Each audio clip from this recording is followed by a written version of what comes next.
Buenas tardes. Buenas tardes, profe. Ok, de nuevo. ¿Cómo están? Todo muy bien, profe. ¿Y usted qué tal? Bien, todo en orden. Bueno, profe. Muy bien. Bueno, vamos a continuar rápido porque estamos un poco atrasados en el tema. Entonces, vamos a empezar aquí a ver cómo nos va. Habíamos quedado aquí, ¿no? Habíamos quedado en ventiladores, compresores y bombos. Y estamos hablando de ventiladores, ¿no? Entonces, les había dicho que estos equipos que tenemos acá son equipos en donde se le suministra energía a un fluido, ¿sí? Entonces se le va a suministrar energía a un fluido para que, básicamente para ponerlo en movimiento, ¿no? O para transportarlo de un lugar a otro. Entonces, en el caso de los ventiladores, esa energía que se colocaba era siempre a bajas presiones, ¿no? Entonces el ventilador generalmente trabaja a bajas presiones, no, generalmente no siempre trabaja a bajas presiones, eh, de manera que lo único que se le hace es que se suministra energía al fluido para aumentar su velocidad. Sí, o para aumentar su flujo, ¿no? Por así decirlo. Bueno, entonces vamos a continuar acá. Ah, Aquí vamos a hacer una separación para hablar de gases y líquidos. Entonces, siempre que estamos hablando de gases, estamos diciendo que utilizamos ventiladores en el caso de que nos utilice solamente el transporte. O en caso de compresores, compresor generalmente se coloca de la forma inversa, como habíamos colocado las turbinas. Entonces, si la turbina la habíamos colocado de manera divergente, los compresores se colocan de manera convergente, ¿sí? Y en un compresor normalmente se coloca que el fluido entra aquí, lateral, ¿sí? Y sale por acá. Bueno, entonces aquí tenemos un compresor.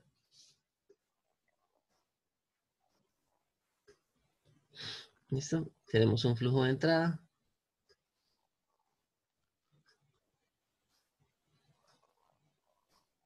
Un flujo de salida, un flujo de entrada. Y unas características 2 y unas características 1. Entonces, como su nombre lo dice, compresor, aquí se está comprimiendo un gas, ¿no? Entonces, se está reduciendo el volumen específico o reduciendo su volumen manteniendo la presión constante. Entonces, si analizamos eso desde el punto de vista de la primera ley de la termodinámica, pues tendríamos lo siguiente.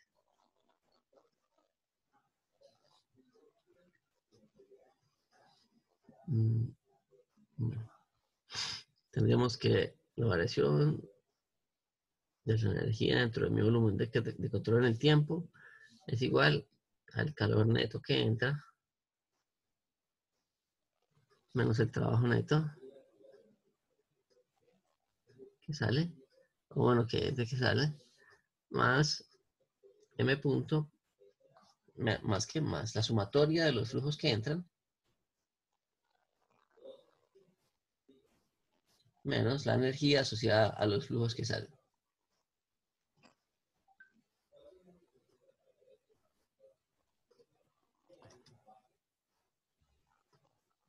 Vamos a cambiar H por E, que incluye también la energía potencial y cinética.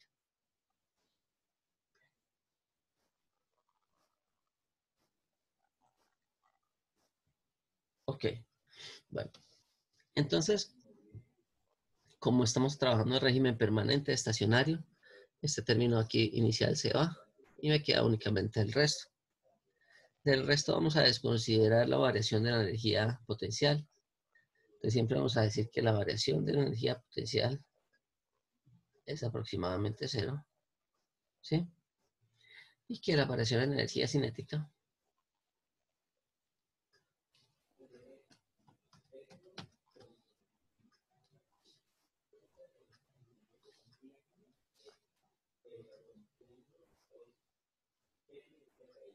son mucho menores comparadas con las variaciones de entalpías. Entonces se pueden aproximar a cero también. ¿Listo? Bueno, en algunos casos es probable que este valor sea considerable. Entonces habría que incluirlo dentro de la ecuación. Vamos a colocar la ecuación considerando todo. ¿Sí? Entonces, ¿cómo quedaría? Que el trabajo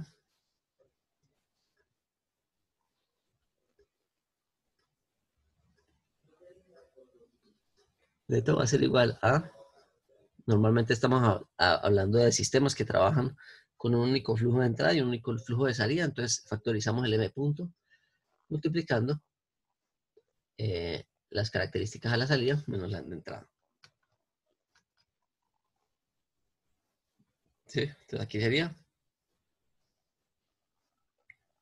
medio de la velocidad 2 al cuadrado más h2 menos un medio de la velocidad 1 al cuadrado por h1,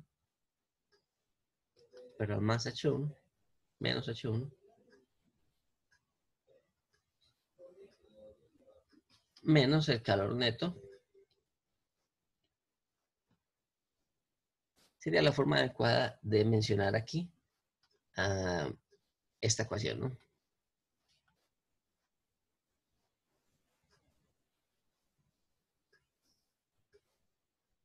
Ahora, dependiendo del caso, por ejemplo, si no tenemos transferencia de calor en el compresor, pues simplemente este término se hace cero.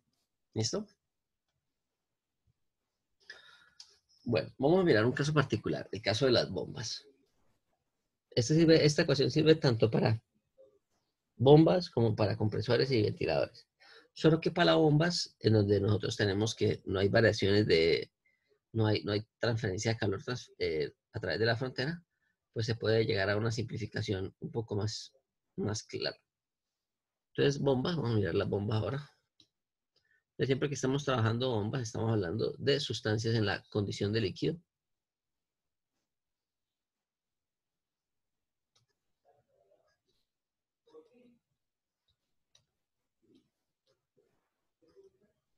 Bueno, bombas hay de diversos tipos.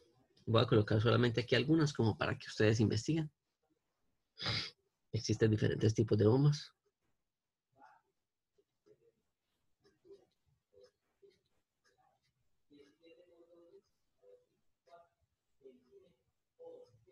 Entonces tenemos bombas tipo centrífuga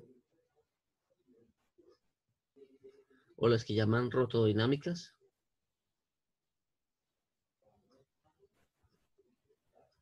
Están las bombas de desplazamiento positivo o las que llaman rotativas. Bueno, las rotodinámicas también son rotativas, pero... y las bombas... ¿Cuál me falta? Rotativas.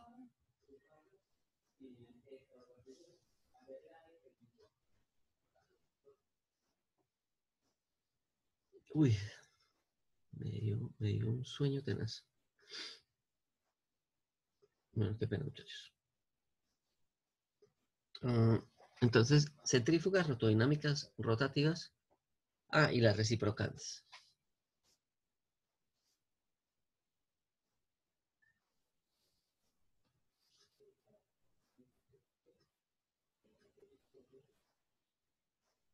Las que uno más encuentra en la mayoría de los casos son las que se llaman bombas centrífugas. ¿Sí las reconocen? como, es un eje que tiene al final de su eje tiene una cosa que se llama un rodete o impeller. Ese rodete gira y hace que el fluido fluya a través de ese sistema, ¿sí? Aumentando la presión siempre a la salida. Las rotodinámicas son rotativas también, pero a diferencia de las centrífugas, no tienen un impeller, sino que tienen es un mecanismo que me entrega siempre cantidades finitas de flujo, ¿sí? O sea, para cada rotación del eje, siempre va a haber una cantidad de flujo que se entrega sí o sí. Entonces, por ejemplo, las rotativas son las de tornillos, las de lóbulos, las de engranajes, ¿sí? A la vez. Entonces, esas son las rotativas, ¿sí? En las rotodinámicas están tanto las centrífugas como otras que se llaman axiales. Y las reciprocantes son las que tienen un movimiento alternativo de un pistón, ¿sí? Entonces son muy parecidas a los motores de los carros, únicamente que en lugar de quemar combustible, uno está comprimiendo una cantidad de sustancia. Bueno, entonces el símbolo para la bomba generalmente de esta manera, es un circulito en donde colocamos que la entrada es siempre en axial, ¿no? Con el eje, y una salida tangencial, ¿sí? Y acá nosotros estamos suministrando lo que se llama un trabajo de eje.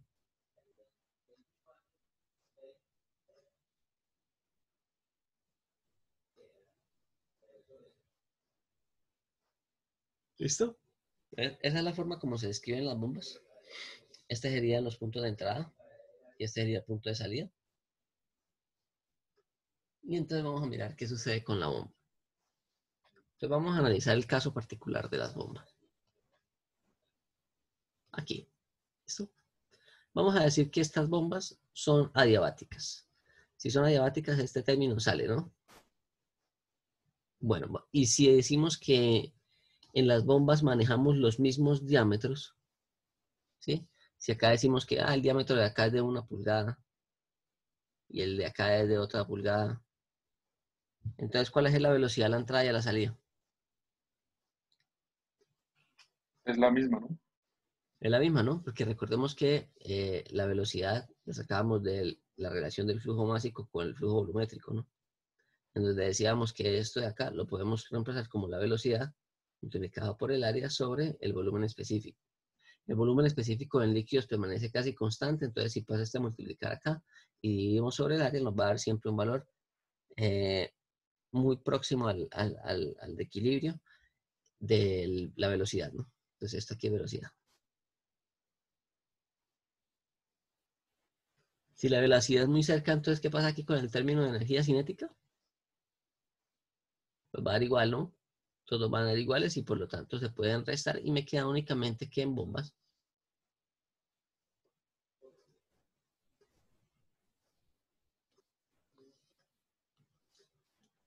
Puede ser m punto que multiplica H2 menos H1. ¿Sí? Como es una energía que entra, esto me debe dar un valor negativo. ¿Listo?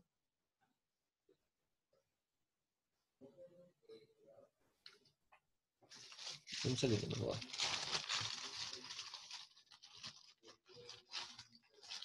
Quiero manejar la misma nomenclatura en todo.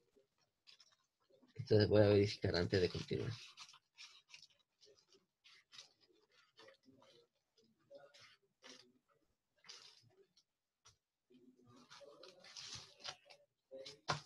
Uy, Dios.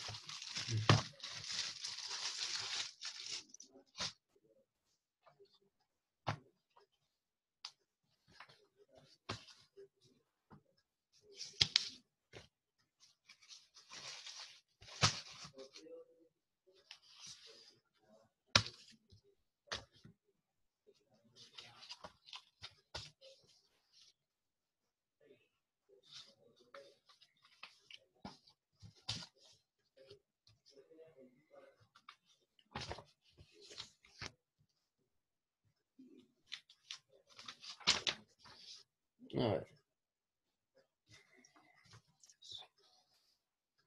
Bueno.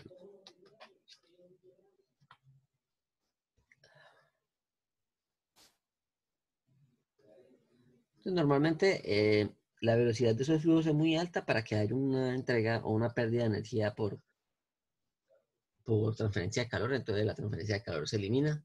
Este término también se elimina y me queda únicamente el balance de entalpías tal como está aquí, ¿sí? Si nosotros desarrollamos este balance de entalpía, vamos a decir que esto sería como tener U2 más P2V2 menos U1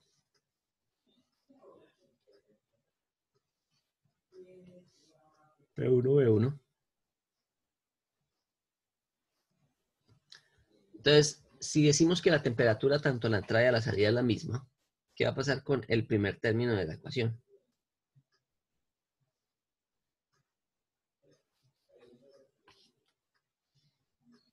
Bueno, ¿qué va a pasar con la relación entre las energías internas? Se elimina.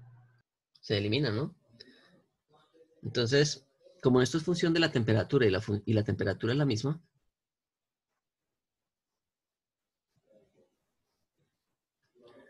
entonces simplemente este término se cancela, ¿sí? Bueno, va a haber variaciones, pero son variaciones muy pequeñas, ¿no? Ajá. Entonces, aquí podemos decir que eso es igual al m punto que multiplica P2 por B2. En líquidos, nosotros decimos que los líquidos son ¿qué?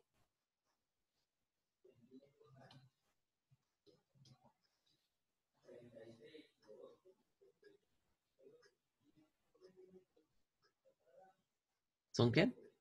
¿Cuál es la característica de los líquidos y los sólidos? Incompresibles. Son incompresibles, ¿no?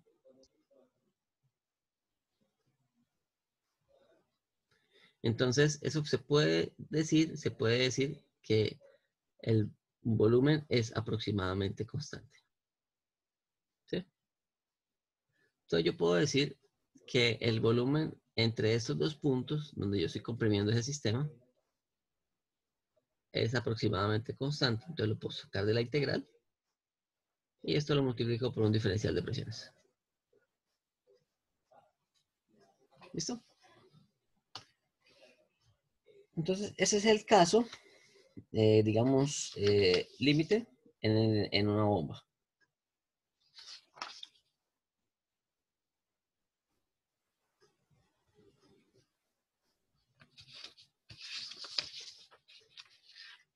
Yo no sé dónde tenía anotado eso, pero no lo encuentro. No está pasando. ¿Sí? Entonces, normalmente, pues la presión en 2 es mayor que la presión en 1. Pues no es mayor que la presión en 1.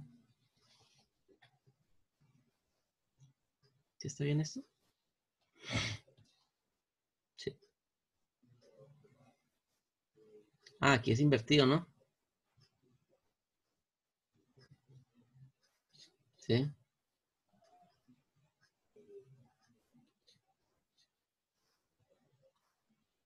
Aquí es al contrario, ¿no, muchachos?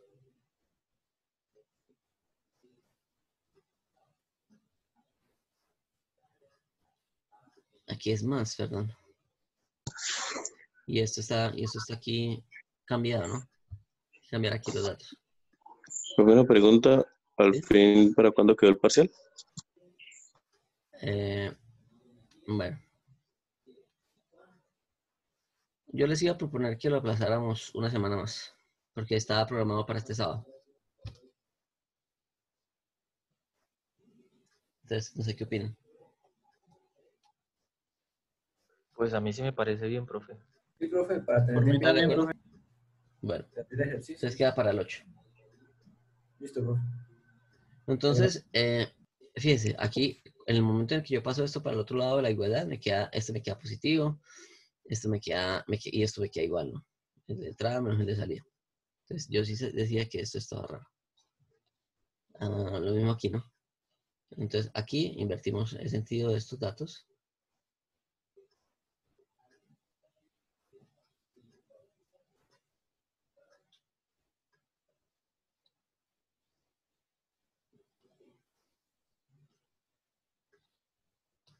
1, 2, 1, 1, 2, 2, 1, 1, 1, 2, 2, 2, 1, 2. Listo. Entonces, la energía en una bomba está entrando, el trabajo estaría entrando o estaría saliendo.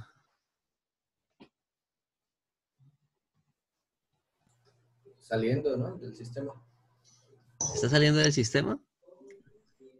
O sea, en una bomba, fijémonos acá. En una bomba, entonces, ¿usted utiliza una bomba para qué? ¿Para suministrar energía o para aprovechar energía del fluido? Para suministrar al Entonces, el fluido. trabajo estaría entrando o estaría saliendo. Recordemos que el trabajo es energía. Estaría saliendo hacia el ¿Por qué? fluido. Que le está dando una energía al fluido para que él Por eso, haga pero si está saliendo del sistema, quiere decir que el fluido está produciendo esa energía. Está entrando. ¿Sí? O sea, es una cantidad de energía que entra al sistema. ¿Sí? Y entra en forma de trabajo. pero el sistema es el fluido, profe. Claro, el sistema es el fluido, por eso. Ya. No, ya, yo estaba considerando como que el sistema era la bomba. Pues es la bomba, ¿no? O sea, esto por dentro es así, ¿no? Entonces, imaginémonos que esto viene acá. Acá tenemos nuestro rotor. No quedó muy bien, pero nuestro rotor es así. ¿Sí? Entonces, bueno, ¿esto cómo funciona? Este es el eje, ¿no? Entonces, aquí tenemos el eje y este eje vaya al motor del equipo, ¿no? Acá nosotros tenemos,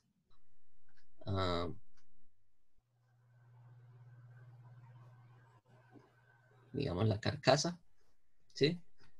De tal manera que, pues, digamos, normalmente la carcasa es así, ¿sí? Es algo así.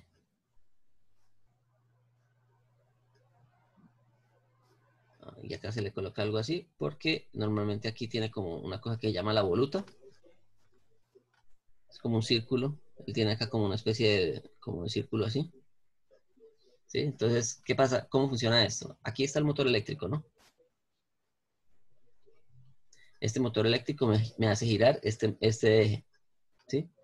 Y aquí la bomba está conectada aquí con unas bridas a una tubería. ¿Sí? Entonces aquí tenemos nuestras bridas y aquí tenemos unos tornillos. ¿Sí? Y aquí sigue la tubería para el sistema. Entonces, ¿qué pasa? Que el agua entra por la tubería acá, ¿no? Y el agua va a seguir esta sección como anular.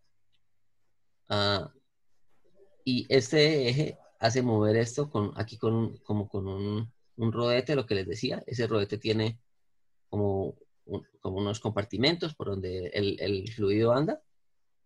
Y ese fluido se expande en ese procedimiento, aumentando su presión. Y por aquí sale del sistema a alta presión. ¿Sí? Entonces, si mi sistema es este de acá, que sería la bomba, ¿no? O sea, si mi sistema es todo esto, ¿qué está entrando en este sistema? Está entrando un fluido aquí con una energía. ¿Sí?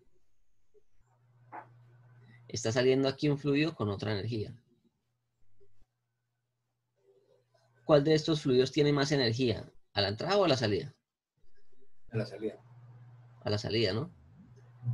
¿Y cómo hizo este flujo a la salida para tener más energía que el de la entrada? Le entró. Porque entró una cantidad de trabajo. ¿Listo? Listo. Entonces, si ve que el trabajo está entrando al sistema, entonces, como el trabajo está entrando, nosotros esperamos que el valor que nos dé aquí sea positivo o negativo.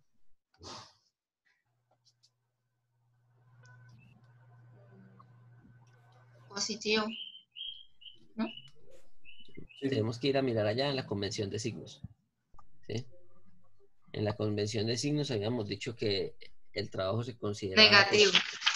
entonces, es negativo si está entrando, ¿sí? Entonces nosotros ya sabemos que en bombas, en compresores y ventiladores el trabajo entra. Entonces, por eso, este resultado de este cálculo que tenemos acá nos debe dar siempre negativo. Entonces, por ejemplo, en este caso, la presión en 1 es mayor que la presión en 2 en una bomba. O sea, la presión es mayor aquí a la entrada que a la salida. ¿O dónde creen que va a haber mayor presión? En una A la bomba. salida. A la salida, ¿no? Entonces, nosotros esperamos que a la salida la presión sea mayor. Entonces, si la presión a la salida es mayor, pues todo este término me queda negativo y tiene sentido, ¿no? Porque si el trabajo está entrando, me tiene que dar negativo.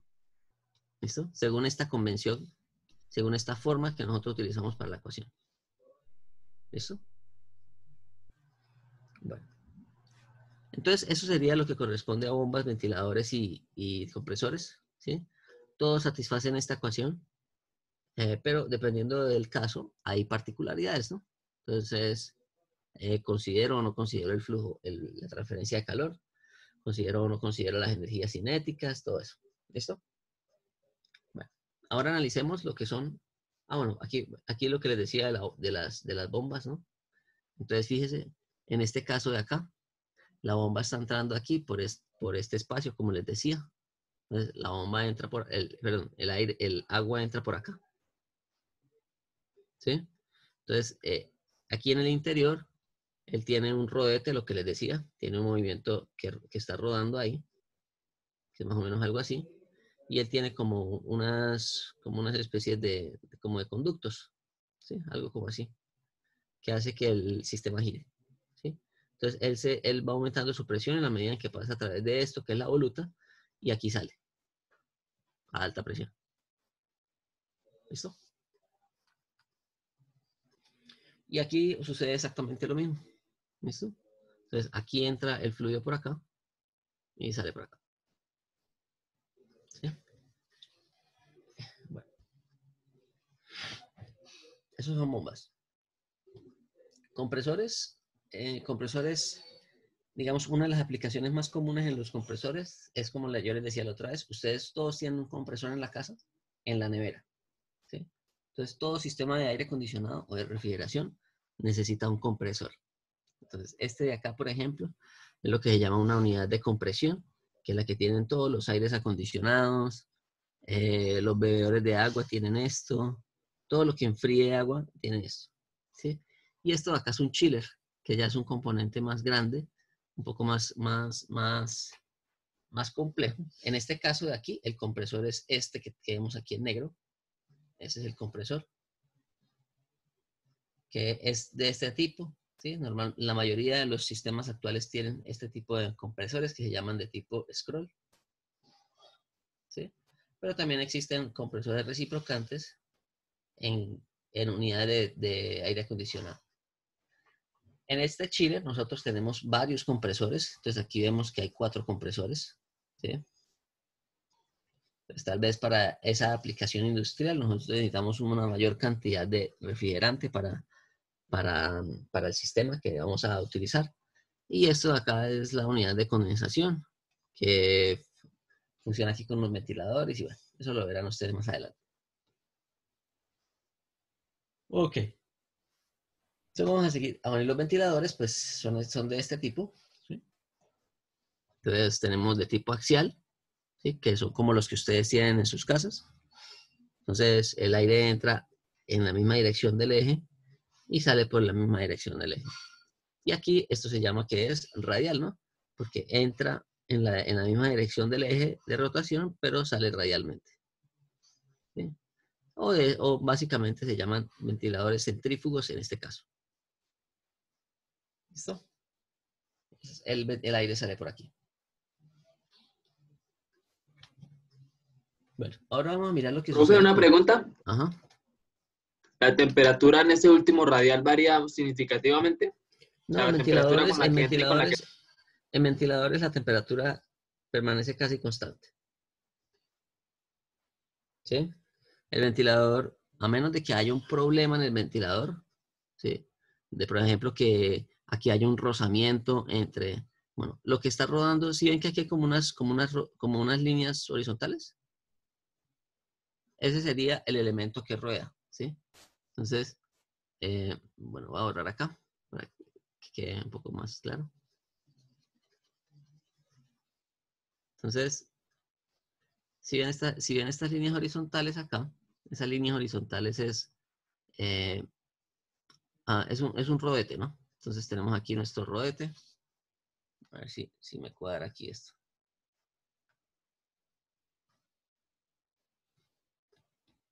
¿Qué pasó?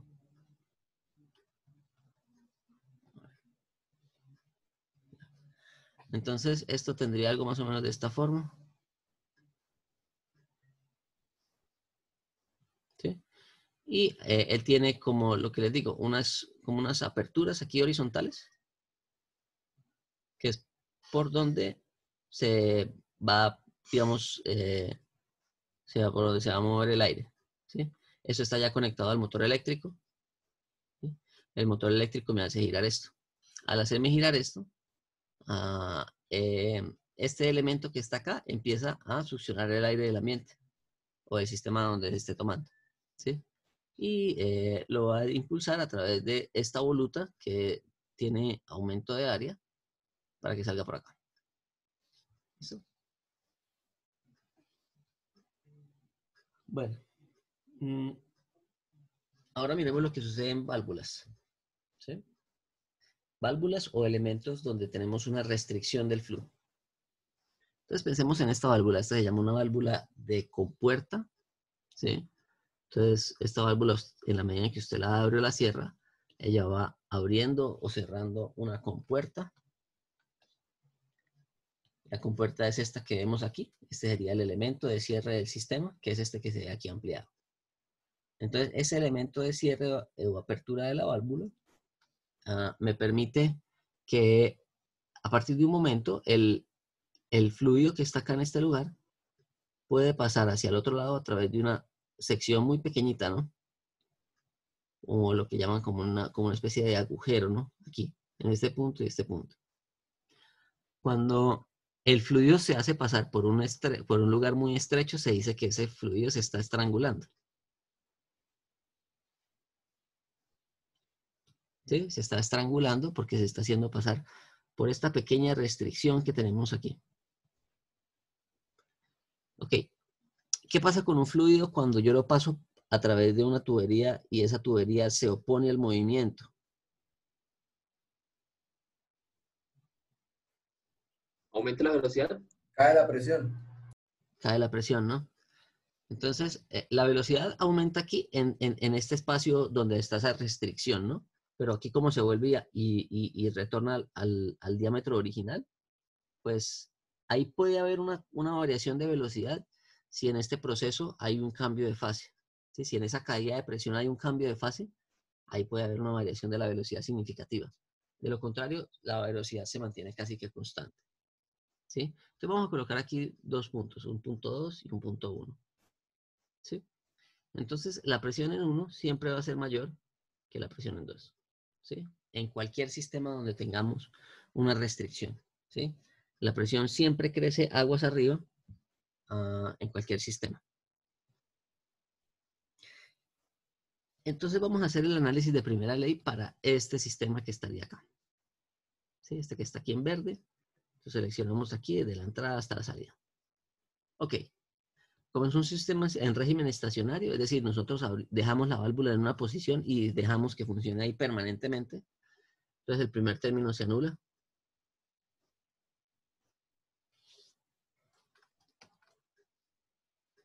¿Sí? No hay variaciones de energía en mi volumen de control en el tiempo. Este término es 0. Entonces tenemos un calor neto, un trabajo neto,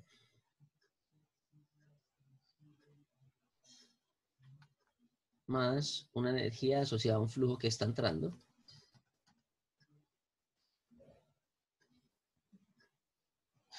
menos una energía asociada al flujo que está saliendo.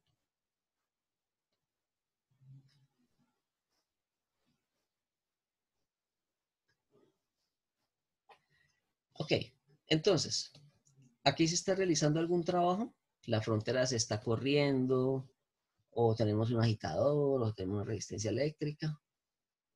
¿Qué piensan? ¿Hay trabajo ahí? No, no hay trabajo. No hay trabajo, ¿no? Entonces el trabajo se cancela. ¿Hay transferencia de calor? Esto es supremamente pequeño, ¿no? O sea, en una válvula, la velocidad del fluido que pasa por acá es tan rápida y esto es tan pequeño que se considera que no alcanza a haber una considerable variación de temperatura que me produzca una entrega de temperatura al ambiente. Entonces se considera que esto es adiabático, por lo que esto tampoco entrega energía. Entonces, ¿cuál es la conclusión a la que llegamos? El flujo de entrada es igual al flujo de salida. Entonces, esta masa se cancela con esta masa. Y me queda entonces que existe una equivalencia entre la energía de la entrada y la energía de la salida. Entonces, la energía de la entrada específica, que es igual a G por Z, 1, más 1 medio de la velocidad 1 al cuadrado, más H1, es igual a la energía que sale, ¿no? Que es igual a lo mismo, pero en 2.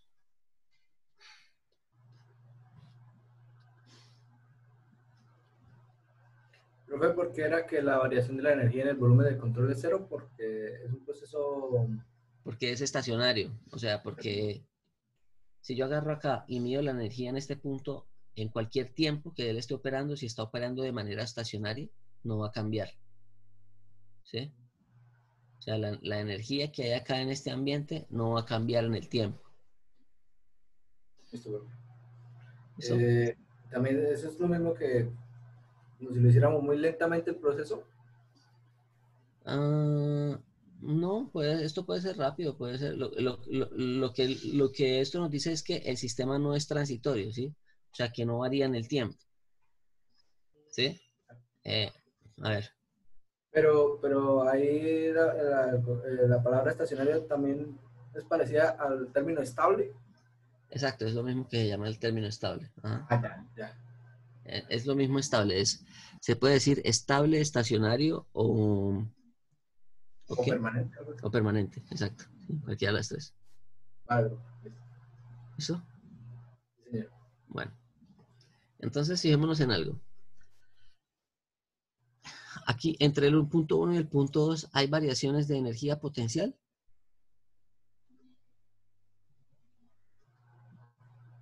¿Hay diferencias de altura significativas entre el punto 1 y el punto 2? No. No, No, ¿cierto? Entonces, al no haber esas variaciones significativas, decimos que el delta de energía potencial es igual a 0. Y nos queda entonces una ecuación que es más o menos de la siguiente. Eso quiere decir que esto es igual a esto, entonces se cancela.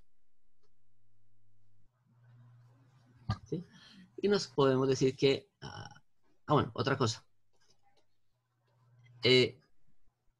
Como este diámetro acá, este diámetro son iguales, ¿sí? Entonces recordemos nuevamente. ¿De qué depende la velocidad de un fluido en una tubería? ¿Mm? ¿Del área? Entonces, el flujo másico es el mismo acá, ¿no? Pero depende particularmente del área, ¿sí? Si esta área disminuye, para el mismo flujo másico, la velocidad tendría que aumentar. En este caso, el área la estamos manteniendo constante.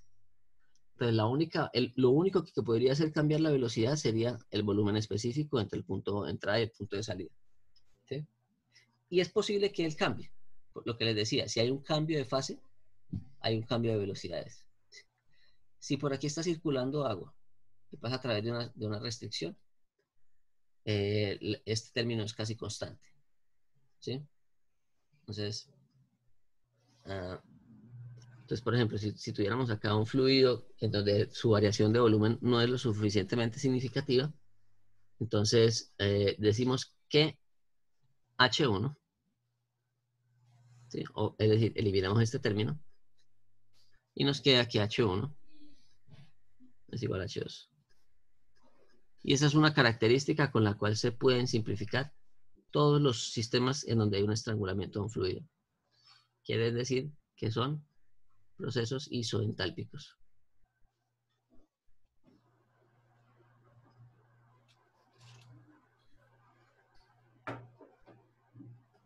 ¿Sí?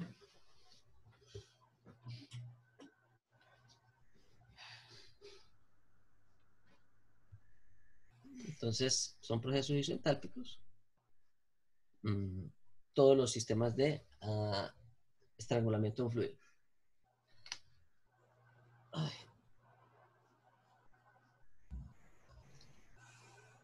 Bueno, entonces,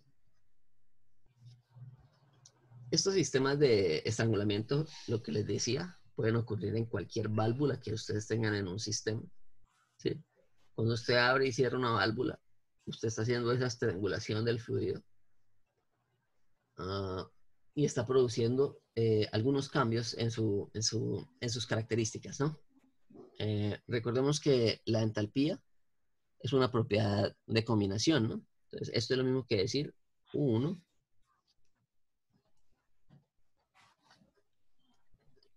más P1V1 es igual a U2 más P2V2. ¿Sí? Entonces, yo sé que esto tiene que ser igual a esto. ¿Qué está sucediendo en una válvula?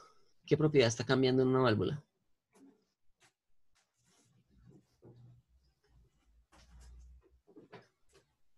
La presión. La presión, ¿no? Entonces, la presión aquí está aumentando. O sea, la presión en 1 es mayor que la presión en 2. Entonces, si estos dos valores tienen que ser iguales, ¿qué va a pasar con el resto? Tendrá que compensarse de alguna manera, ¿no? Entonces, esto tendrá que caer, ¿sí? Y esto tendrá que aumentar. ¿Sí? O sea, esto tendrá que aumentar con relación a este, o este tendrá que aumentar con relación a este. ¿Listo? Entonces, tiene que existir siempre un balance entre esas propiedades. Si el proceso es isotérmico, al ser isotérmico, la energía interna permanece constante. Entonces, si es isotérmico, debe haber una reducción o un aumento del volumen cuando yo hago una compresión. Pero cuando yo hago una compresión o cuando yo hago el paso de un fluido a través de un sistema. ¿Sí? Entonces, recuerden algo, la presión a la salida siempre es menor que la presión a la entrada.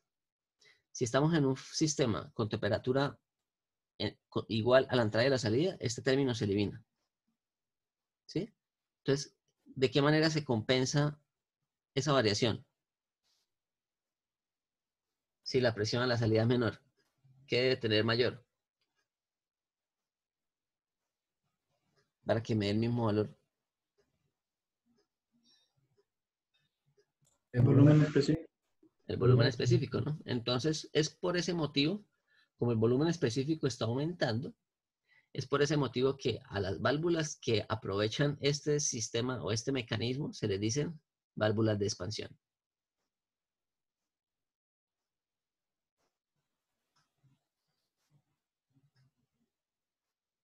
¿Sí? Válvulas de expansión son esas válvulas en donde nosotros tenemos, a partir de una caída de presiones, un aumento del volumen específico del sistema. Ok. Entonces aquí tenemos algunas válvulas de expansión. Estas válvulas se encuentran muy fácilmente en neveras o refrigeradores, sí. Entonces cualquier sistema de esos. Aquí, ¿cómo funcionan? El fluido entra por acá, ¿sí?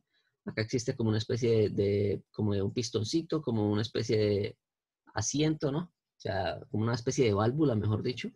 Esta válvula está unida acá a este diafragma que está aquí, ¿sí? Entonces, cuando la temperatura en este elemento que está acá aumenta o disminuye, él va a hacer que este pistón baje o suba y me permita una mayor expansión del gas que yo tengo acá, aquí a la salida, ¿sí? Entonces, entre este punto de acá y este punto de acá hay una caída de presión. Entonces, P1, aquí P2. Entonces, P2 menor que P1, ¿sí? Entonces, dependiendo... Ahorita les explico más o menos cómo funciona esto en un equipo, ¿no? Y esto es lo que llaman un tubo capilar. En un tubo capilar yo tengo aquí una sección de un tubo, lo paso a una sección muy inferior, que es un tubo capilar, y el tubo capilar da unas vueltas, ¿sí? Y después vuelve y retorna al flujo normal, ¿sí? Todo este procedimiento de acá me crea una caída de presiones entre este punto 2 y este punto 1. ¿Listo? Bueno, aquí lo que toca al contrario. 1 y este punto 2. De tal manera que P2 siempre es menor que P1. Bueno. Entonces vamos a hacer un ejercicio de refrigeración. Les voy a explicar en qué consiste el proceso de refrigeración. Este no es. Esto no es nada, esto lo olviden, ¿sí? Este de acá. Entonces vamos a analizar lo que sucede en una nevera, ¿sí? El ejercicio nos da los siguientes datos. El ejercicio nos va a dar los estados en estos 3 puntos, o nos va a dar características de los estados en estos 3 puntos. Entonces nos dicen que en 1, nuestra presión es de 100 kilopascales y la temperatura es de 20 grados, perdón. En 2 me dicen que estamos a 800 kilopascales y 50 grados. En 3 nos dicen que estamos a líquido saturado y una calidad, líquido saturado a 100 kilopascales. Pero no, 800 kilopascales.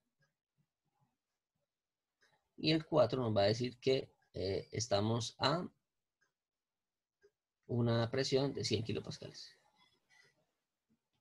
Bueno, ahí lo alteré un poco, pero debe dar lo mismo. Les voy a pedir que me den 5 minuticos. Y traten de trabajarlo mientras yo organizo unas cosas. Y denme 5 minutos y ya continuamos, bueno. Entonces, traten de resolver lo que se está pidiendo acá. Entonces, ¿qué dice? El refrigeración mostrado en la figura utiliza refrigerante R134A. Entonces les voy a pedir que saquen las tablas de ese refrigerante. Ahí están en la CNG. El flujo másico a través del sistema es de 0,1 kilogramos por segundo y la potencia consumida por el compresor es de 5 kilovatios. De acuerdo con las condiciones presentadas en el diagrama, es decir, estos estados con estas características, determine la calidad del refrigerante en la entrada del evaporador, es decir, la calidad del refrigerante en 4. ¿Eso? Traten de resolverlo o por lo menos me ubican en qué estado de las sustancias se encuentran, ¿sí? Vamos a determinar las entalpías en cada uno de los estados. Entonces vayan haciendo eso mientras yo ya vengo, ¿bueno? Entonces determinen por ahora las entalpías y identifiquen cuál es el estado de la sustancia en cada etapa que se presenta ahí. ¿Listo? Denme un segundo, ya retorno.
Bueno, muchachos, entonces vamos a hacer este ejercicio entonces que es de refrigeración. ¿Listo? Antes de empezar el ejercicio, me gustaría hacer un preámbulo de qué es esto del ciclo. ¿Listo? Entonces, hay ciertos sistemas en los que trabajamos de manera cíclica. ¿Sí? Es decir, mi fluido se va, parte de un punto, hace toda una trayectoria, ¿sí? Pasa por un montón de equipos, ¿sí? Y retorna a este mismo estado inicial. ¿Sí? Entonces, a eso lo llamamos un ciclo, ¿no? Entonces, un ciclo es un sistema donde mediante etapas secuenciales, ¿sí? Mi estado sufre una serie de cambios, pero siempre retorna a su estado inicial. ¿Sí? Entonces, pensemos en lo siguiente. Si nosotros hacemos la integral cerrada en un ciclo, entonces recordemos que si nosotros agarramos nuestro volumen de control como todo esto que tenemos acá, ¿sí?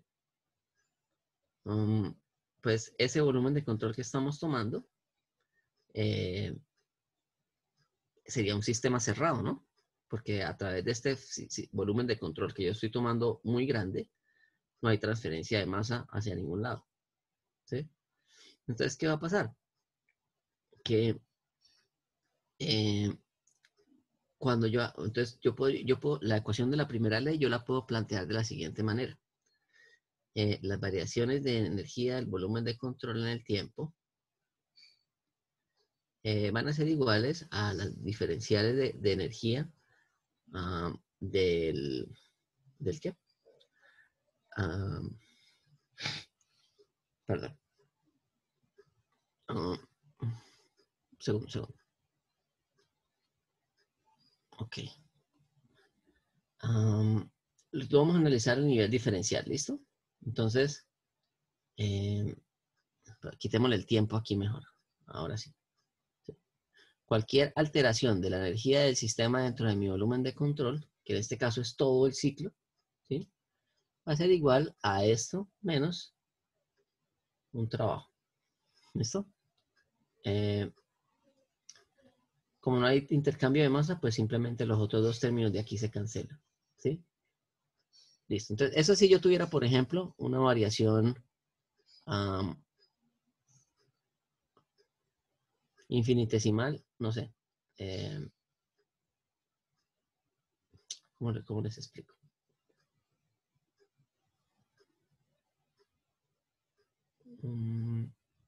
Espera.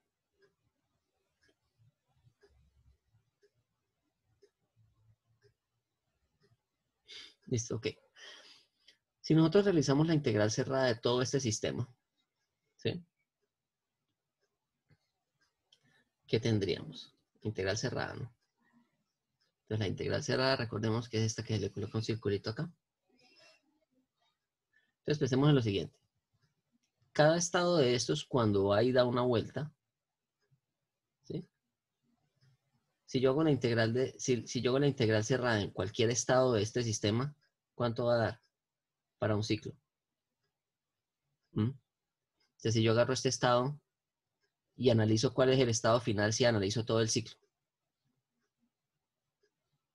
¿Cuál es la variación de estado cuando yo completo todo el ciclo? 0. 0, ¿no? Entonces, la variación de la energía o del estado, ¿cierto? La variación de la energía asociada a un estado en un ciclo termodinámico siempre va a dar 0. ¿Sí? Esa es una característica de las propiedades de estado, ¿no? Que independiente de cuál sea el proceso que haga, siempre y cuando retorne a su estado inicial, su variación de ese estado va a ser 0, porque se dice que ¿es una qué? Es una propiedad de estado, ¿sí? Y no una propiedad de trayectoria, ¿sí? ¿Qué pasa con estos de acá? Estos sí dependen de cuál es la trayectoria que están realizando, ¿no? Entonces, si ¿se acuerdan cuando les había mostrado que si tomaba un camino así y otro que era recto y así en adelante? Entonces, ¿qué es lo que me va a dar en total? Que la integral cerrada del trabajo para un ciclo es igual a la integral cerrada de la transferencia de calor. Eso lo vamos a probar ahorita, más adelante. ¿Sí? ¿Eso qué quiere decir? Que el calor neto en un sistema es igual a su trabajo neto. ¿Listo? Pues fijémonos que aquí está entrando un trabajo, aquí está saliendo un calor y aquí está entrando un calor.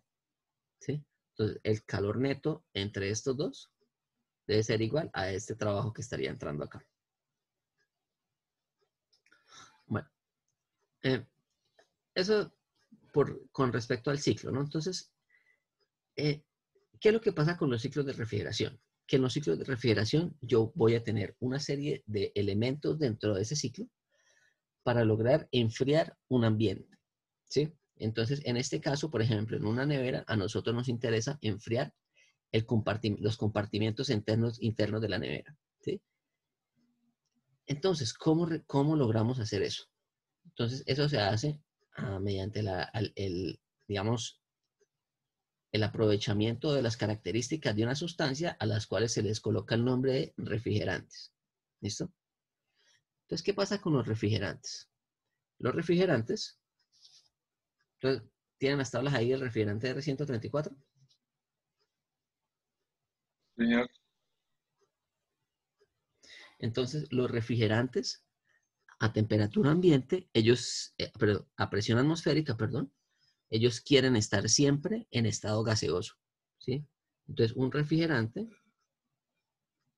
siempre quiere estar en estado gaseoso, ¿sí? Entonces, si queremos verificar eso, verifiquemos cuál es la temperatura de saturación para una atmósfera. Aproxímenlo a un bar. ¿Cuál es la presión, la temperatura de saturación a un bar?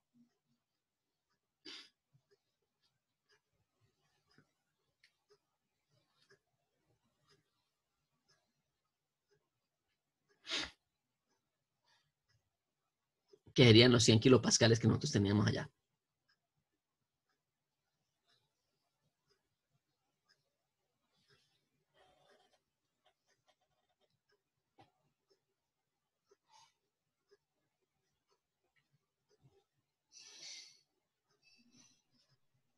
¿Cuál sería, muchachos?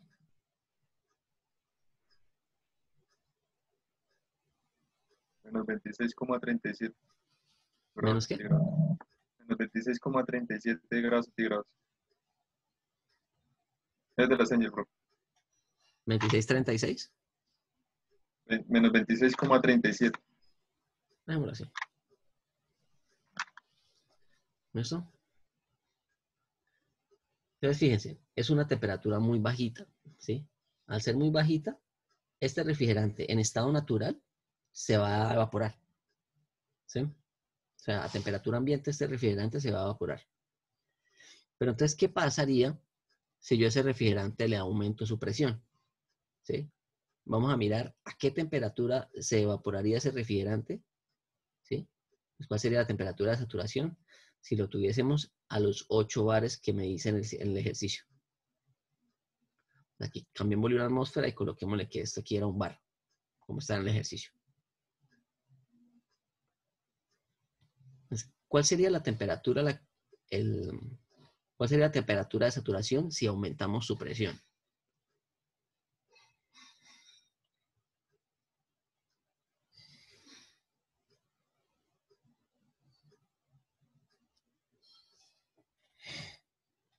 Debe ser mayor, ¿cierto, profe? Sí.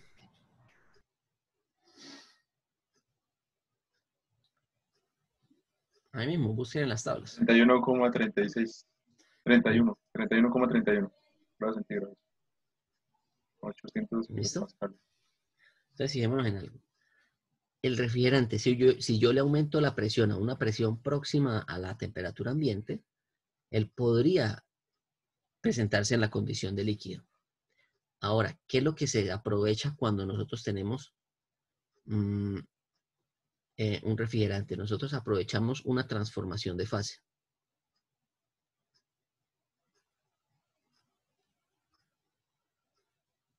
Transformación de fase en la válvula de expansión.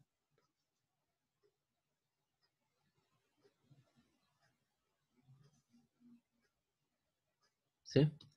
Entonces, imaginémonos que este sistema funciona en dos regiones de presiones, ¿sí? Una región de alta presión, que está aquí después del compresor, ¿sí? Entonces, toda esta región de arriba es región de alta presión, y una región de baja presión después de la válvula. ¿Listo? Entonces, en la válvula, ¿qué sucede en términos de la presión? ¿Aumenta o disminuye?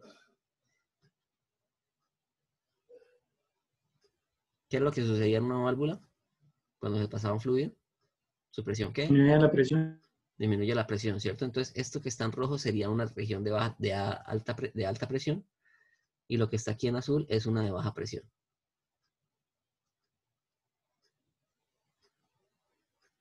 ¿Listo? Entonces, esta transformación de fase, ¿sí? Imaginémonos que nosotros tenemos este líquido, ¿sí? Cuando nosotros evaporamos ese líquido, ¿qué se necesita para evaporar ese líquido? Se necesita una cantidad de energía, ¿no? Bueno, en este caso no se le suministra energía porque en la válvula de expansión no se le suministra energía, sino que esa caída de presiones hace que el líquido inmediatamente, para compensar esa, recordemos que la entalpía entre este punto y este punto debe ser la misma, ¿no? Entonces, cuando ese gas se expande en esta válvula, su presión cae súbitamente, ¿sí? Pero para que él logre contener la entalpía igual, la forma que él hace para contener la entalpía igual en ese sistema, entre esos dos puntos, es haciendo una reducción drástica de la temperatura hasta la temperatura de saturación de la presión final, ¿no? Que sería la de un bar, ¿sí? Entonces, eso lo vamos a mirar ahorita paso a paso en cada componente en el diagrama, ¿sí? Entonces, ¿qué es lo que se logra en un sistema de refrigeración? Se logra que un fluido refrigerante que quiere estar en estado gaseoso en condiciones normales, se le sube su presión para que lo podamos tener como líquido, ¿sí? Y después se hace una transformación de fase líquido-vapor en una válvula de expansión que produce una caída drástica de la temperatura del refrigerante. Vamos a mirar eso en el diagrama termodinámico. Entonces, pero primero, antes de eso, identifiquemos cuáles son los estados de la sustancia. En el estado 1, ¿en qué estado se encuentra el refrigerante?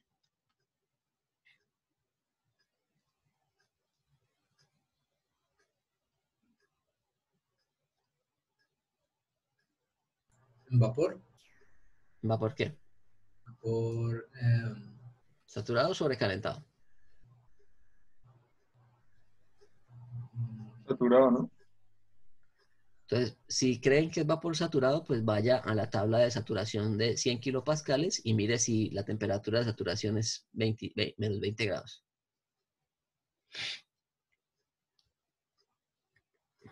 Entonces, la forma más fácil siempre de verificar en qué condición estamos es, vamos al diagrama.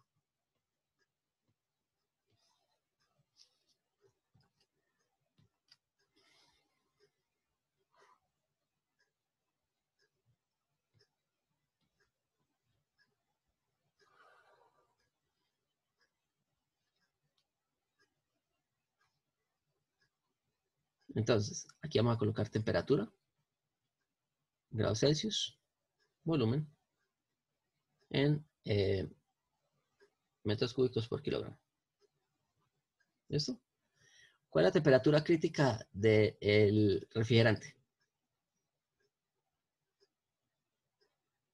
Primero ubiquémonos, ¿sí? Entonces, ¿cuál es la temperatura crítica?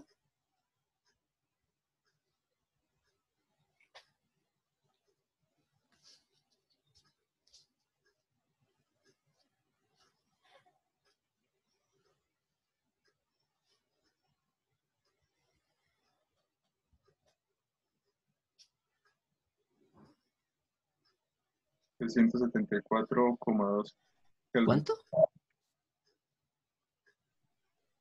¿Cuánto? 374,2 Kelvin. Grados Kelvin. Ah, ¿y eso cuánto sería en Celsius? Quítale 273. 400.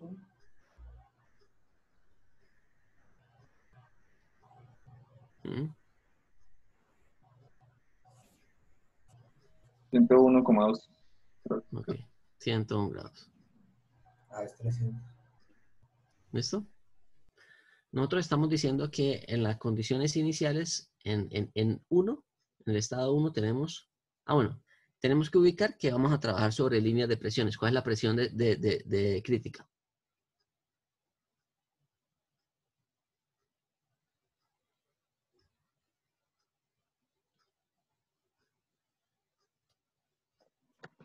Cero coma 23 megapascales. 0,23. ¿Seguro? Sí, señor. Megapascales. Megapascales.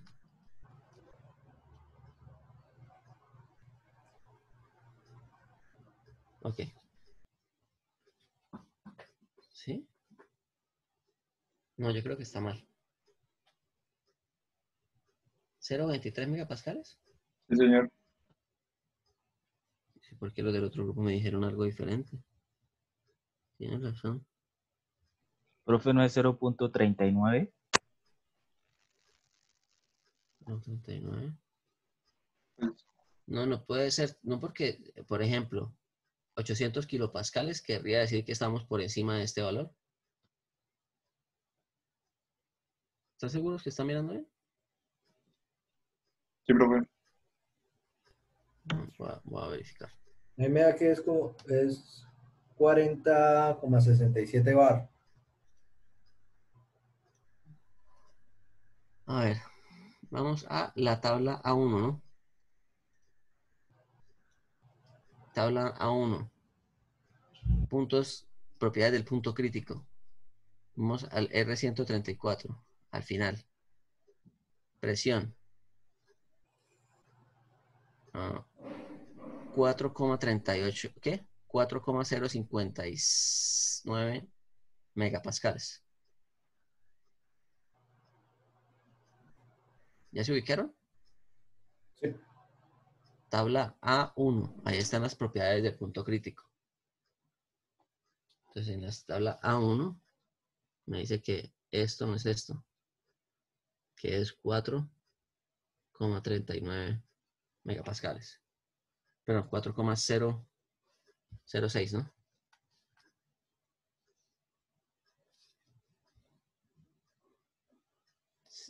Sí verificaron los que la tenían mal. Es importante que eso sepan cómo se determina.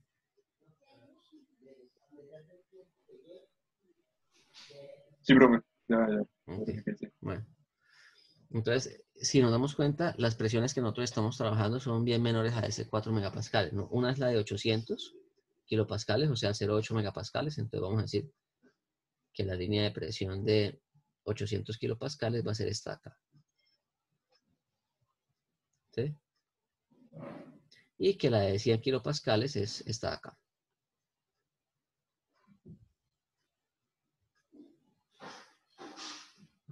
¿Listo? Bueno, entonces, ¿cuál es la temperatura de saturación a la de 100 kilopascales?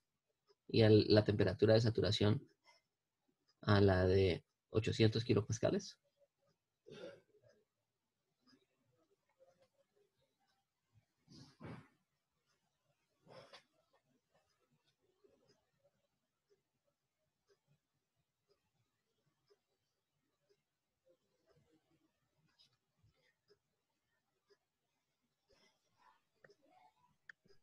La de 100 es menos 26,37. Menos 23. Menos 26,37. Menos 26, listo.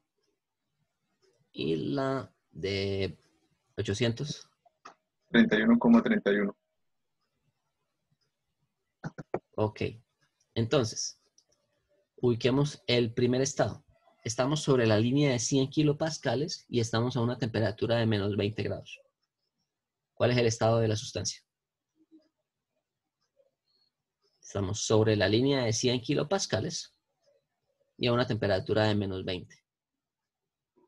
¿Vapor calentado, vapor sobrecalentado, saturado?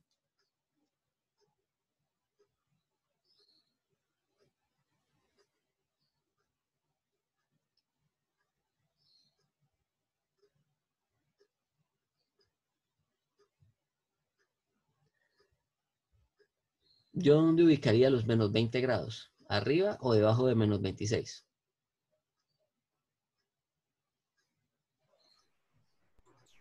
Arriba. Arriba, ¿no? Menos 20 es una temperatura mayor a menos 26. ¿Sí? 20 grados. Profe, pero no son, pero son 20 grados positivos. No, negativos. Son negativos. ¿Sí? Menos 20. Este es menos 26 y este es menos 20. Yo creía que eran 20 grados positivos. No, menos 20. ¿Sí? En el ejercicio eran, mire, menos 20 acá. Menos 20. Bueno, Sí, es que ahí profe, es menos 20, pero yo lo tomé como que era un guioncito. no, sí. Entonces, coloquémoslo en lugar, coloquemos así. Punto y coma, eso. ¿Sí? Listo, profe. Porque al de abajo sí está un guión. Sí, el de abajo sí es un guión. Ya, Entonces, aquí sí sería 50. ya, ¿Listo? profe. Gracias. Ok. Entonces, a menos 20 grados estamos en vapor sobrecalentado o vapor saturado. Sobrecalentado. Sobrecalentado, ¿no? O sea, si nosotros agarramos y trazamos esta línea hasta que cruce con la de 100 kilopascales, nos vamos a encontrar más o menos aquí. ¿Listo? Ese punto es nuestro punto 1. Es decir, esa es la temperatura, esas son las características de ese punto a la salida del evaporador. Entonces vamos a identificar acá cuál es el volumen específico aquí. Debe estar ahí en las tablas de sobrecalentado.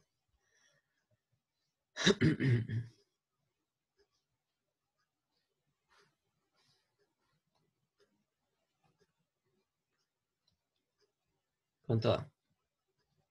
Mañana tablas de vapor sobrecalentado del refrigerante.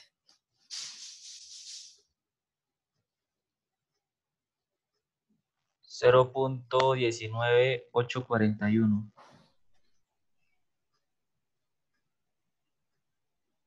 Listo. Ok. Bueno, entonces, ¿qué va a pasar en el compresor, no? Entonces, estas son las características aquí en uno. En el compresor yo le suministro una cantidad de energía y esa cantidad de energía se va a utilizar para aumentar la presión del sistema y al mismo tiempo eso aumenta su temperatura, porque fijémonos aquí, estamos aumentando la presión a 800, de 100 a 800 y la temperatura está aumentando de menos 20 a 50 grados. Entonces, a 800 Kelvin y 50 grados, ¿dónde estaríamos? Entonces, fijemos, la temperatura de saturación es de 31,31, es decir, la de 50 debe estar por acá. ¿Sí? Entonces, ¿está en vapor sobrecalentado o en vapor saturado? Este ya habíamos dicho que era sobrecalentado.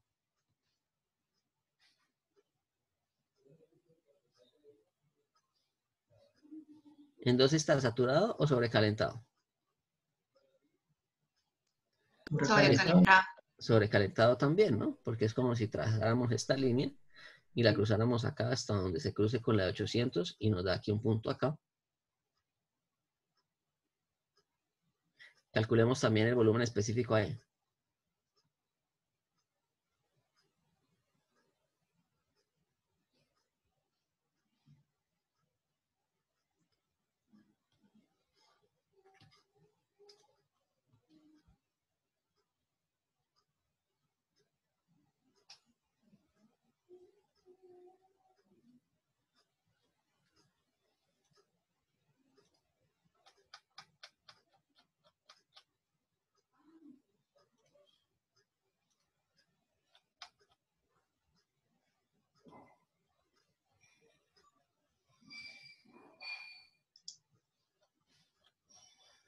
Cero punto cero veintiocho quinientos cuarenta y siete. Ya un segundo, ya un segundo. Mm,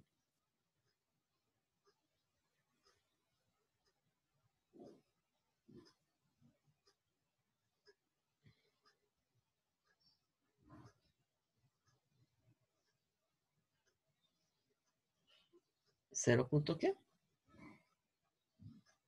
28. 0.028, ¿no? Punto cero veintiocho cinco cuarenta y siete.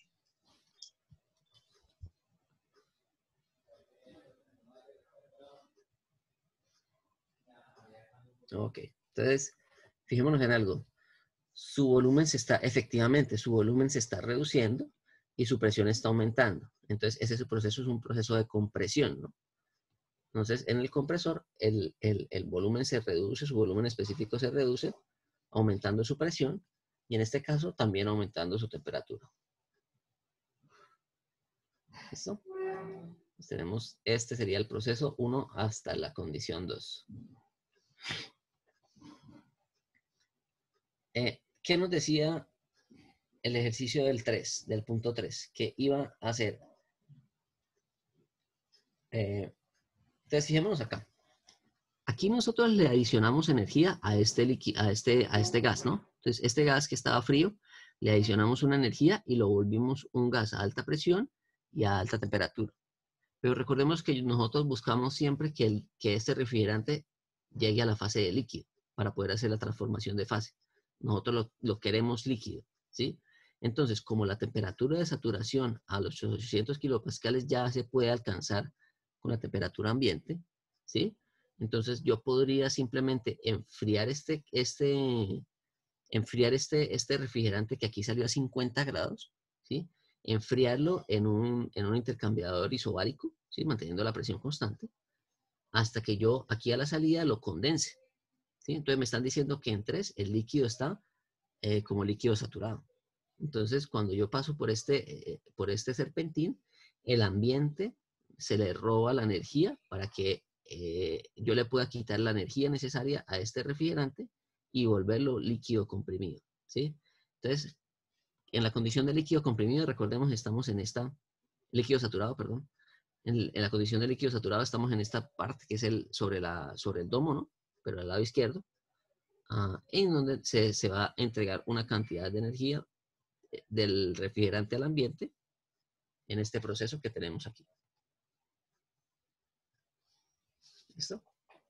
Entonces, este es el proceso 1, 3. Listo. Entonces vamos a colocar acá a qué corresponde cada uno. Este es el compresor. Este de acá es el condensador. ¿Sí? Condensador, ¿por qué? Porque se le quita la energía a un gas para volverlo un líquido. ¿Listo? ¿Y quién le quita la energía? El aire del ambiente. Listo. La pregunta ahora es, ¿dónde estará ubicado 4?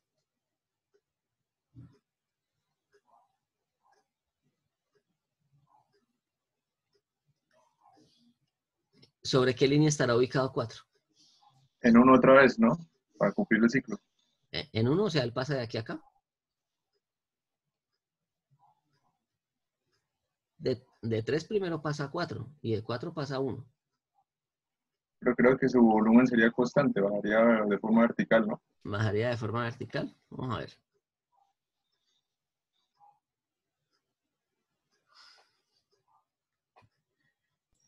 Pero ahí la válvula actúa como condensador. ¿Cómo? La válvula, al hacer que la presión disminuya, actúa como un condensador. No. ¿Como un condensador? No, ¿qué era lo que decías? ¿Cuál es el condensador ahí? No, el condensador es el que me enfría el refrigerante caliente. ¿Sí? El serpentín. O sea, aquí sale a una temperatura alta y una presión alta, ¿sí? Pero yo lo quiero volver líquido, Ya. ¿sí? Entonces, para volverlo líquido, lo tengo que pasar por un serpentín que le quita la energía. A ese serpentín se le llama condensador. ¿Listo? Listo. Vale. Bueno. Listo, usted dice que aquí de manera recta, ¿no? ¿Cómo se llama? ¿Qué nombre tiene esta válvula? Válvula de expansión. ¿Eso qué quiere decir? Es de que cambie de la fase. Hay un cambio de fase. Y al haber un cambio de fase, ¿qué pasa con el volumen específico? Tiene que cambiar también, ¿no? Tiene que cambiar, ¿no? O sea, el volumen específico tiene que cambiar porque... Entonces, imaginen lo siguiente. Se tiene aquí un fluido, ¿no? Volvemos ahorita al análisis que teníamos. Aquí tenemos la válvula. ¿Sí?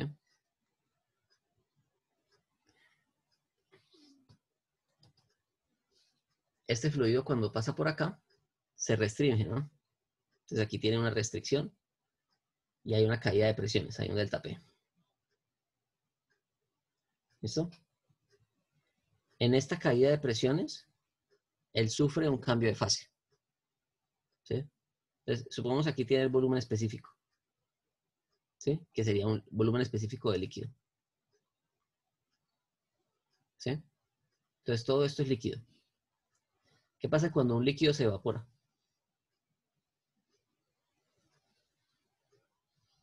¿Qué pasa con su volumen específico? Aumenta. Crece Aumenta, mucho. ¿no?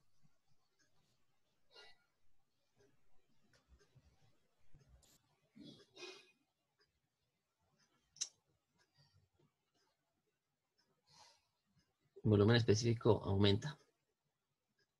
Entonces,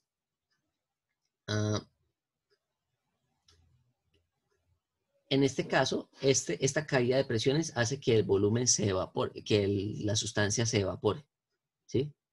Entonces, nuevamente, recordemos que aquí hay una conservación de la entalpía, ¿no? Entalpía en este caso sería la entalpía en 3 igual a la entalpía en 4. ¿Sí? Y la entalpía no es más que una mezcla de U3 más P3, B3 igual a U4 más P4, B4. La presión en 4 cae. ¿Sí? Y al caer la presión, como todo esto se tiene que conservar, aumenta tanto la... bueno, otra cosa importante acá. ¿Qué pasa dentro del domo con la presión y la temperatura? ¿Qué pasa si yo... Bueno, entonces fijemos lo siguiente. ¿Qué pasa si yo siguiera este proceso aquí recto? ¿La temperatura cae, la temperatura disminuye o aumenta? Disminuye. Disminuye, ¿no? Entonces, entre este punto y este punto que tenemos acá, vamos a colocar aquí este como un punto P, ¿sí? Entonces, la presión en P es menor que la presión en 3, ¿sí? Y la temperatura en P es menor que la temperatura en 3. Si la temperatura es menor, ¿cuál va a ser? ¿La energía interna va a ser mayor o menor? Menor. Menor también, ¿no? Porque disminuyó su temperatura.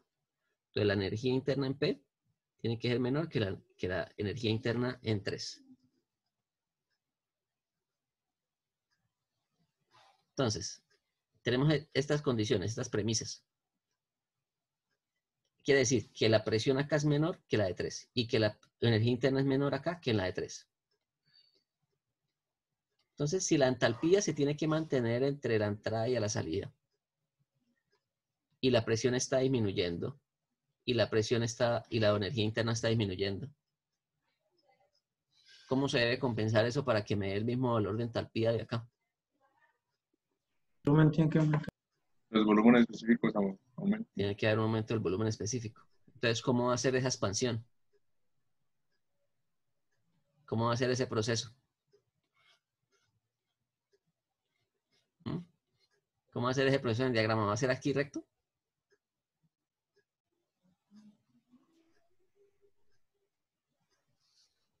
No, Tendría que ser como una recta con pendiente negativa. Tiene que ser algo más o menos así. Tiene más o menos esta forma. ¿Listo? De manera que aquí es 4. ¿Listo? ¿Sí quedó claro eso, muchachos?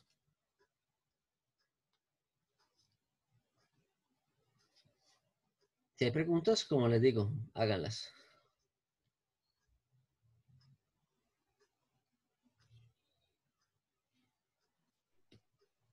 ¿cómo es que sacó las premisas, profe? No, pues es que yo pregunté en qué punto, ese punto 4 va a estar sobre la línea de 100 kilopascales, ¿no? Porque eso es lo que me dice el ejercicio. Está sobre la línea de 100 kilopascales. Pero la pregunta que yo les hacía era, bueno, ¿en qué punto de esa línea? De 100 kilopascales. Entonces, alguien me dijo que aquí en el punto P. ¿Sí? Entonces, en este punto P, la presión es menor que la presión en 3. ¿Sí? La temperatura es menor que la temperatura en 3 también. ¿Sí? Y al ser menor la temperatura aquí, pues su energía interna también es menor. ¿Cierto? Entonces, luego me viene para acá. Si el volumen es el mismo, ¿se estaría conservando la entalpía? No, ¿cierto? O sea, si yo aquí le coloco que es el mismo volumen de 3, yo te estaría teniendo una disminución de esta entalpía aquí, ¿no? Entonces, entonces no es correcto decir que el proceso sea así vertical, sino que el proceso tiene que compensarse, tiene que compensar la caída de estas dos propiedades mediante un aumento de su volumen. ¿Sí? Y por eso es que me da una curva de esta forma. ¿Listo?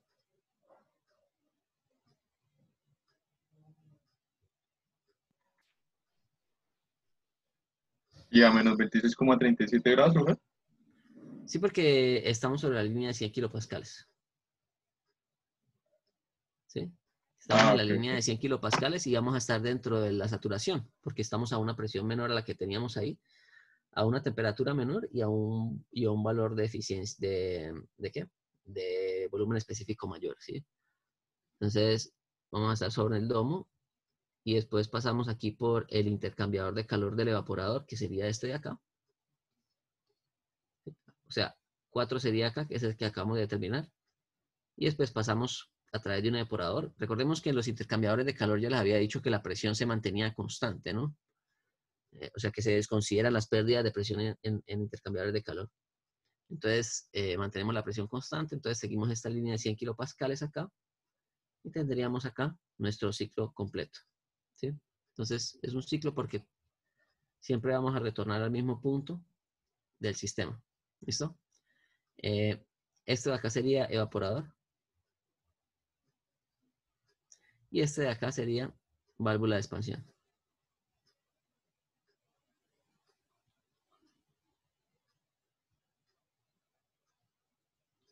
¿Sí? Vamos a completar aquí este diagrama. Vamos a mirar cuál es la presión, perdón, cuál es el volumen específico ahí en la saturación.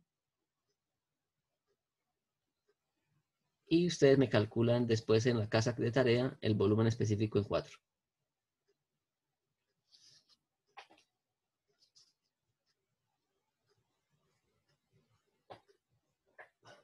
Bueno, muchachos, hasta ahora estamos definiendo el ejercicio, ¿no? No hemos empezado a calcular nada de lo que nos piden. Nos están pidiendo determine la calidad del refrigerante en la entrada al evaporador, es decir, nos piden la calidad en 4.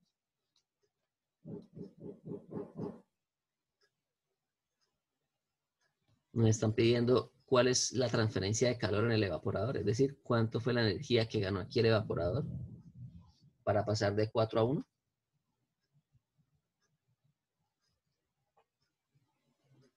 ¿Sí? Y nos están diciendo que en el compresor hay una pérdida de calor. ¿Sí?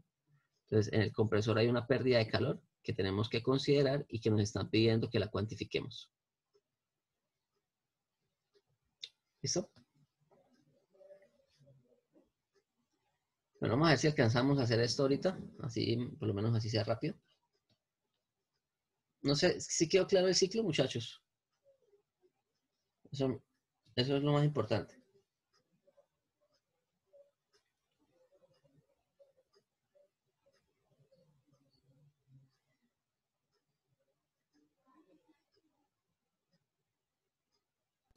Sí, señor, todo muy claro. El Bueno, evaporador. entonces, fíjense en algo. En esta etapa de acá, en este 2-3, es donde el condensador elimina una cantidad de calor, ¿no? Aquí se elimina una cantidad de calor que se llama calor en el condensador. ¿Sí? Pues aquí estoy eliminando una cantidad de calor del sistema. ¿Listo? Sí, porque estamos enfriando el refrigerante para pasarlo de gas a líquido saturado. Aquí en el evaporador, el evaporador está absorbiendo calor. ¿Sí? Entonces, que sería la parte interna de la nevera. Él absorbe calor de los elementos que usted mete dentro de la nevera, ¿cierto? Entonces, por ejemplo, usted agarró una jarra con agua al clima y la mete a la nevera, el refrigerante le quita energía al agua que usted acabó de meter a la nevera para dejarla a una temperatura más fría, ¿cierto? Entonces, el refrigerante le quita energía a los cuerpos que estén dentro de la nevera, ¿sí? Y eso corresponde a lo que llamaríamos un calor en el evaporador. ¿Sí? Y en esta parte de acá hay un trabajo que se le es suministrado al refrigerante en forma de trabajo en el compresor. ¿Sí? Una potencia en realidad que se le es adicionada una energía por unidad de tiempo que se le adiciona al refrigerante para producir ese cambio de presiones y de temperaturas. ¿Listo? En la válvula de expansión no ocurre ninguna interacción con los alrededores. ¿Sí? Entonces aquí tenemos dos interacciones de calor y una interacción de trabajo. Bueno. Si lo miramos desde esta cosa que les coloqué aquí al inicio, ¿sí? El calor neto tiene que ser igual al trabajo neto. Entonces, si lo pensamos, si hacemos el análisis aquí para este ejercicio, pues el calor neto, ¿qué va a ser? El que entra menos el que sale, ¿no? Entonces, calor que entra menos calor que sale, que sería el calor en el evaporador menos el calor en el condensador, es igual al trabajo de la turbina, del compresor. Ah, aquí falta otra cosa, ¿no? Recordemos que aquí hay un calor también que se está eliminando. Se me había olvidado. Que aquí había un calor de compresor, que es el que nos piden que determinemos. Les falta ese calor. Entonces, tenemos este calor aquí. ¿Listo? Calor del compresor. Entonces, ese calor está saliendo del sistema, entonces se coloca aquí negativo. ¿Sí? Menos calor en el compresor. ¿Listo? Y este sería como el análisis de las diferentes formas de interacción de mi ciclo con los alrededores. ¿Sí? Existen 3 formas de calor, en el condensador, en el evaporador y en el compresor, y una forma de trabajo. ¿Listo? Aquí en el compresor. ¿Sí? El trabajo que se introduce ahí es para generar movimiento en el fluido. Sí, ajá. Simplemente, ya no es para... Y para comprimirlo, ¿no? O sea, no solamente para colocarlo en movimiento, sino para aumentar su presión. Allá, listo. ¿Listo? Bueno. Entonces, lo primero que nos dicen es determine la calidad en 4. ¿Cómo determinaríamos la calidad en 4? Básicamente nos están diciendo, oiga, defíname el estado 4 que está indefinido. ¿Cuántas propiedades necesitamos para definir un estado? 2 propiedades intensivas, ¿sí? Pero ahí tenemos 2 propiedades intensivas, ¿no? Tenemos la temperatura y tenemos la presión. Pero que sean independientes. Que sean independientes. Entonces la presión y la temperatura son dependientes dentro del domo. Entonces necesitamos una tercera propiedad. ¿De dónde sacamos esa tercera propiedad? Entonces esa tercera propiedad la podemos analizar mediante el proceso 3.4 o mediante el proceso 4.1. ¿Cuál proceso nos podría suministrar información de esa propiedad? El 4.1. 4.1, listo. Entonces, el análisis en el evaporador sería el siguiente. Análisis en el evaporador.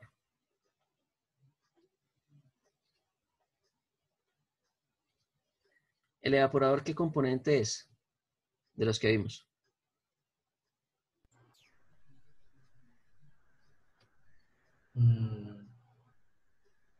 ¿Es una turbina? ¿Es un intercambiador de calor? ¿Es una tobera? Intercambiador. Listo. ¿Y cómo era la ecuación de intercambiadores de calor? Entonces, calor neto es igual a ¿qué? Ah, A un flujo másico ujú. por un diferencial de entalpías, ¿no? Ah, sí. Que en este caso sería la entalpía de 4 menos. Ah, no. la de 1, ¿no? Sí, 1 uno. menos H1 menos H4. Ajá. ¿Sí? La de salida menos la de entrada. ¿Listo?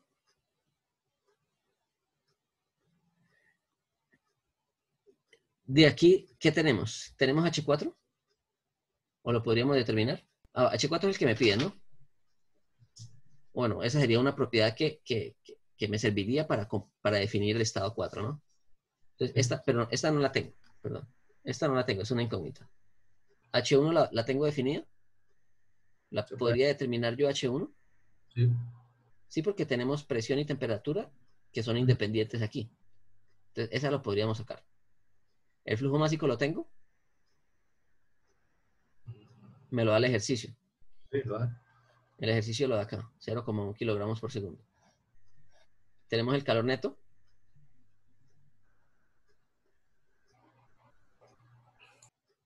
Nos están diciendo cuánto calor está absorbiendo aquí el evaporador.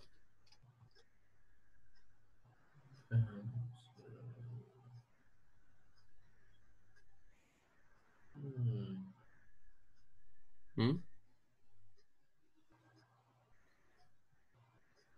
¿Sí o no?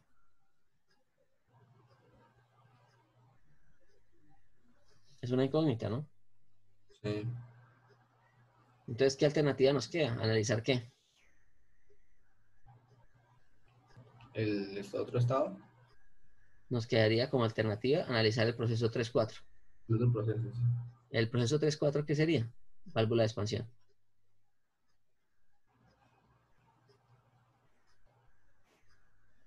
En la válvula de expansión habíamos dicho que quedaba entonces ¿qué? ¿Que era un proceso qué? Isentálpico. Isoentálpico, o sea que H3 es igual a H4. Sí, H3 igual a H4. Sí. ¿Este sí nos sirve? H4 lo desconocemos, ¿no? Es el que necesitamos saber. ¿Y H3 lo tenemos? Podríamos encontrarlo. Lo podemos sacar de tablas, ¿no? Sí. Entonces, con esto dejaríamos definido el estado 4. Entonces, definamos cuánto es H3. H3, calculado como líquido saturado, o sea, F a 800 kilopascales. ¿Cuánto da eso?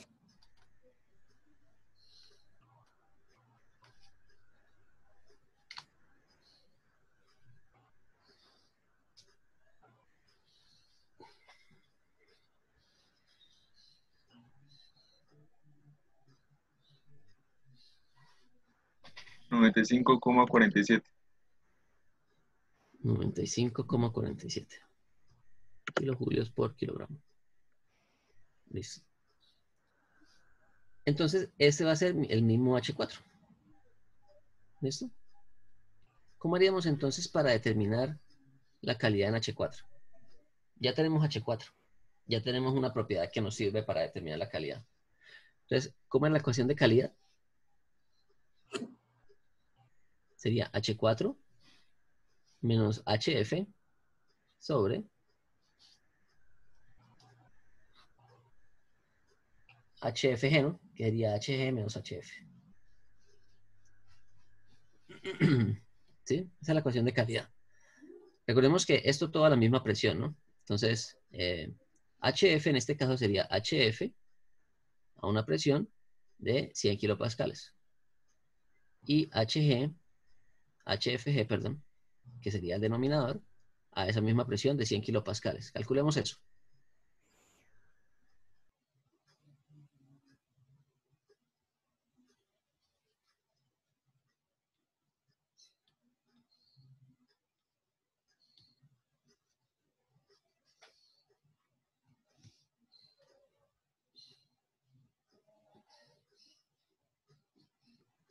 Diecisiete coma 28 del HF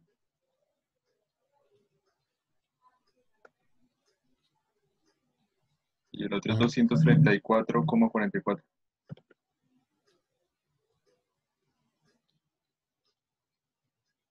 Entonces reemplazamos acá, quedaría 95,47 menos 17,28 sobre HFG, que sería 234,44. ¿Cuánto haría eso?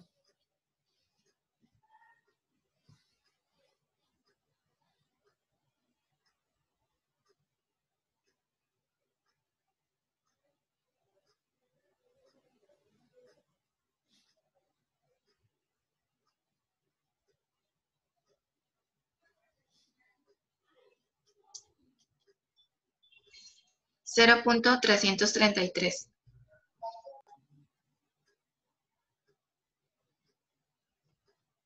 O mejor aún, que H4 es igual a 33,3%. ¿Sí? ¿Todos de acuerdo? Profe, me da distinto. Profe, no, profe, yo cometí un error ahí. HFG es 217.19. No puse la diferencia, sino di full HG. 17,19. Sí, señor. Listo. Entonces, ¿cómo quedaría esto ahora? 36%. Sí, 36%. 0.36. ¿0.360? Sí. Sí, como 3 ceros ahí. Ok.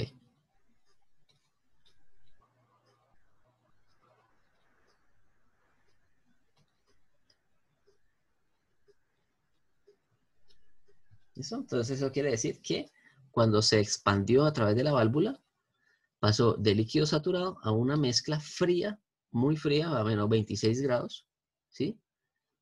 Con una calidad del 36%. Entonces, ¿qué es lo interesante de esto? Que como él está aquí en una mezcla, él va a empezar a entregar energía, pero manteniendo la temperatura constante, ¿cierto? O sea, él es capaz de absorber energía de un local sin calentarse, sino produciendo un cambio de fase. Entonces, eso es lo que permite que los refrigerantes sean utilizados para enfriar locales, ¿sí? Entonces, yo lo primero lo comprimo para que pueda reducir su temperatura de condensación, ¿sí? Es decir, el gas, yo lo comprimo para poder reducir su temperatura de condensación y volverlo un líquido. Después de que lo tengo como un líquido, lo expando en una válvula, ¿sí? En esa expansión, ¿qué va a pasar? Disminuye su temperatura hasta una temperatura muy fría, ¿sí? Y lo mantengo todavía como una mezcla. De tal manera que si él gana calor, su temperatura no cambia, sino que permanece constante. Él está teniendo aquí un cambio de fase, absorbiendo energía de varios lugares. Y eso hace que sea utilizado para refrigeración, ¿no? Porque sería muy práctico yo tener una temperatura muy fría durante mucho tiempo para absorber energía. ¿Listo? Entonces, les voy a pedir que terminen el ejercicio, ¿sí? Determinen la transferencia de calor en el evaporador, en el compresor, y en la próxima clase yo les muestro cómo funciona una nevera ya con planos. Yo los tenía aquí, pero pues quería terminar esto.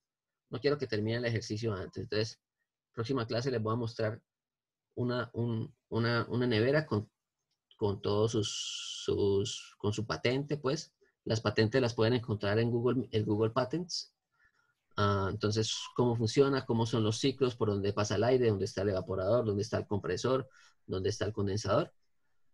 Y después pasamos al otro tipo de ciclo importante en termodinámica, que es el ciclo de potencia. ¿Listo? Entonces, Listo, profe. terminen el ejercicio. ¿Qué quiero que determinen? Quiero que determinen el calor en el evaporador, la tasa de calor en el evaporador, la tasa de calor en el compresor y la tasa de calor en el condensador. ¿Listo? Y que me calculen aquí el volumen en 4 y el volumen en 3. Entonces, les queda eso de tarea. Y si les queda tiempo, hagan el ejercicio del ciclo de potencia que les coloco acá. Entonces, el video yo lo subo ahorita para que si lo quieren mirar y lo puedan ir trabajando. Eso, muchachos. Quedamos así. Profe, muchas Nos gracias. vemos entonces el Gracias, jueves. profe. Hasta Gracias, luego. profe, que esté bien. Hasta luego. Gracias. Recuerden, le comenten a los que de pronto no estuvieron en clase, parcial queda para el próximo sábado, 8. Bueno, profe. ¿Listo? Profe, Chao, ¿qué muchachos. ejercicio era el anterior? ¿Cómo? ¿Qué ejercicio era el anterior? 4.6 y 4.8 el Van Villen octava edición. En inglés. ¿Listo? Igual está ahí en el libro, en el video. Bueno, muchachos, nos vemos.